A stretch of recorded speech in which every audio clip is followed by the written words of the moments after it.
I'd like to make a brief comment on your response here this morning. We're facing a child protection crisis, yet the documents provided to this committee are saturated with procedural language and passive phrasing, planning stages, strategic reviews, steering groups.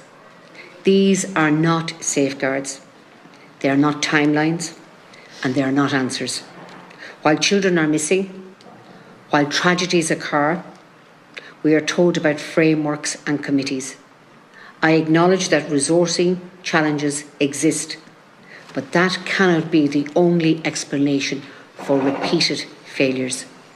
Currently, I believe TUSLA is structurally, your governance, your oversight is utterly failing some of our children. Which brings me to my first question. Is more money going to fix this? Your budget for 2026 stands at 1.336 billion, the highest in its history.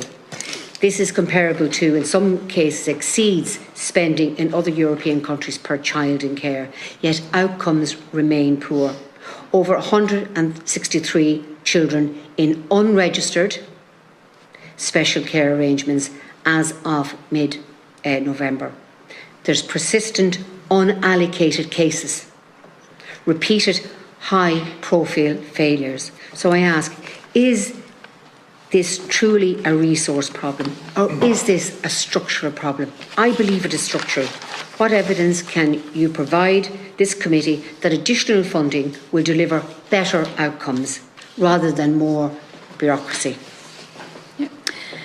I do think it's important to say, Deputy, and we've said this. We're probably looking at over 105 to almost 107,000 referrals this year, and we are significantly challenged by the fact that we now almost have as many unaccompanied minors either being accommodated or in the care of TUSLA as we do have children in our mainstream services.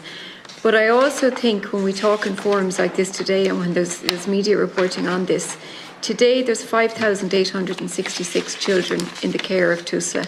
And we know that, 80-70% of those are in foster care families right across this country who are thriving because of the foster care families that are looking after them so well.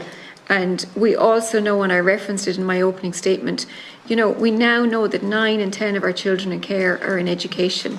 We know that, the number of children in aftercare and young people that are engaged in education, in training, in third level education. So outcomes for the vast majority of our people and young people that are in our care are really very good. But it is very important to talk about, and I do talk about this. There is a cohort of young people, perhaps about 100 or 150 young people, with very complex needs and very challenging behaviour that we do really worry about, that we are working really hard to try and accommodate, that we need the support of other agencies and state agencies to be able to better meet their needs. And as we just talked, and I won't go through it again, we recognise that a complete restructuring of TUSLA had to take place, and that is going live on the 1st of January 2026. Just on those young people, in relation to single occupancy units, how many of those units actually exist around the country where you only have one child per housing unit, where you would have a team looking after them? How many children in single occupancy units? So we wouldn't have single occupancy units, there'd be full units, there'd be units, but they'd be used at a particular point in time for single occupancy arrangements. I don't have, do we have that figure? I can get that to you, Deputy. I don't have that off the top of my head. Would there be just one child in one residence with a social worker secretary? So that you're telling me you don't have any child at this moment in time? Oh no, we do. You do? Sorry, I just don't have it. You don't have it? I can get it to you straight after this meeting. Yeah, okay, so that's important now. Yeah. Just in relation to the protection of children in IPAS centres, what happens in relation, if an incident occurs in relation to a child protection issue within those centres, what happens to the children in those centres there? Where are they moved to? Can you tell me what happens with those children? So children in IPAS centres So with their if an families. incident occurs in relation to a child protection issue in an IPAS centre to a child, where they're living with their families. where they're living with their parents, Yeah. where they're living with Yeah. their parents, what happens to that child within that setting?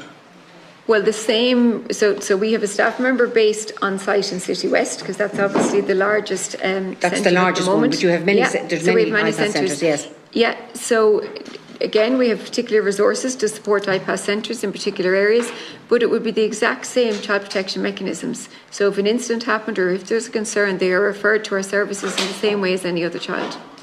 Okay, would they be moved out of that setting immediately, or? Well, it would depend on the risk or the level Obviously, of if it's a abuse. serious risk to the child or something's after happening to the child, would they be moved out of that setting immediately? Well, it would depend if the perpetrator was in the centre, the perpetrator would need to be moved. If it's a risk of The abuse from perpetrator the would be parents, the child would be moved. So it would be again. So it would the be very perpetrator would be specific. moved rather than the child, or? Well, that would be what we would have as part of the safety And how plan. many of those incidents have actually happened around the country? Would you Again, have I data don't on have that, but I can look for data on that. Please, Yeah. that'd be fantastic. Thank you. Yeah.